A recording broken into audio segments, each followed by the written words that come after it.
My name is Wilbur Samarita. So I am the National Director, President ng SMD Philippines International. Okay, right now we are doing a dry run. This is a dry run in coordination the event natin for next year. Hostage! Hostage! Baril! Baril! Ilayo lang yung baril. Wait lang. Ano, baril pa? Baril! Baril! Sige sir, ano lang ha? I-take lang sir. Dalito! Dalito!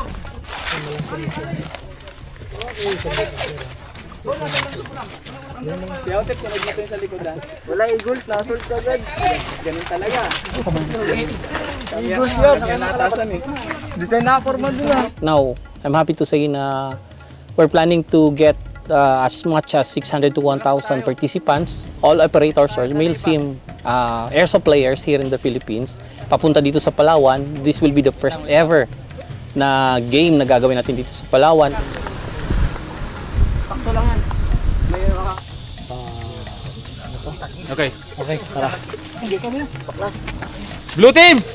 Come on! Dito muna! SMD Hawaii Philippines po, Jonel Kawaling po, no. Dry run po namin to para sa coming event po, na big event po ng World Airsoft na by July, no. Bali na ang ginamit lang po namin sa 14 hectares eh.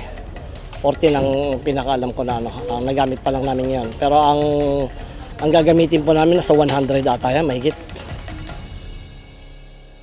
Maganda nga po, ako si Jason Tabang, isa sa mga board of directors at isa sa mga incorporators ng SMD International Philippines. Sulit yung 8 hours MilSim na to, na dry run namin, preparation para sa next year event na international event.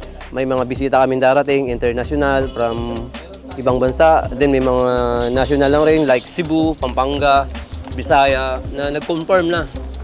So expected namin by next year, mga 600 to 1,000 players ang darating. Galing sa labas ng Palawan. Anyway, I'm Roger. Sarap ng game. Na-experience namin grabe, sobra. Ito, may hit ako dito. Ilang beses ako tinamaan. Pero exciting. Try nyo para makita nyo yung adrenaline nyo tataas. Nakaka-enjoy. Grabing haba ng oras ng tangkan. Sobra, sarap. At least yung mga sundalo pala, hindi pala biro yung trabaho nila. Sobra, experience namin nyo. 8 hours lang sa kanila. Lingguhan sila. Sobra. Ang pagod. Yung pagod mo kung paano i-survive. So, I'm Gino Paras. So, isa po ako sa nag-participant dito po sa event na to. Doon ko na-realize na mahirap pala yung ginagawa ng ating mga sundalo. So, dito, thankful ako sa SMD Philippines dahil naging part ako ng event na to.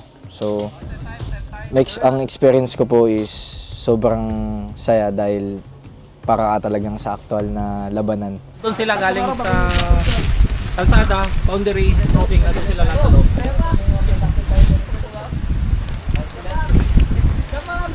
Magandang hapon po. Pangalan ko pala si JR Limsa. Ang ganda ng experience na MilSim kasi first time naming makalaro ng ganun. Mapagod pero worth it naman. Sa mga gears kulang pero at least sa mga susunod na MilSim alam na namin dadalhin. Tsaka sa mga team namin na hindi sumali, sorry na lang, inggit kayo. Kasunod. Okay, magandang hapon po. Dito kami ngayon sa Santa Lucia.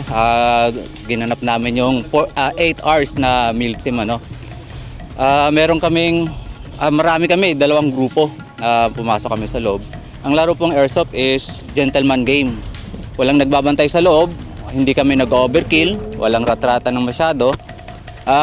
Konting pag tinamaan, gentleman, honest game, hit kagad, labas kagad. Simula kanina umaga, ngayong hapon, inabot na kami. Lahat nag-enjoy. Siyempre, mapagod. Mayroon kaming senaryo in 14 hectare. Ginamit namin the whole area. Pare kayo, may masabi ka? Magandang hapon po sa lahat ng makakita ng video na to. Ako po pala si Jeremiah Aguirre. Isa rin po ako sa mga player ng aming MILSIM or Military Simulation Game. So, ang experience nito ay napakasaya, promise. Pwede nyo itong subukan. Pwede po natin i-PM ang SMD at ang PAF kung gusto po natin maglaro ng airsoft. Maraming salamat po. Magandang hapon, Earl Don Torres po pala sa SMD Philippines Palawan, team captains din. Magandang experience ng kasi first time din na dito sa Palawan magkaroon ng simulation exercise regarding sa ganitong klase. Lalo pat yung mga men in uniform, ma-enhance nila yung capability tsaka yung mga natutunan nila na hindi na masyadong naipa-practice. Itong maganda. Maganda rin kasi kahit papano, may makikilala ka mga ibang tao, mga panibagong muka, mga panibagong kaibigan. Nasawa ko kung nasaan ka man, dyan ka lang. Tsaka yung talaga experience, grabe. Mapagod siya pero enjoyable. Yun lang. Salamat.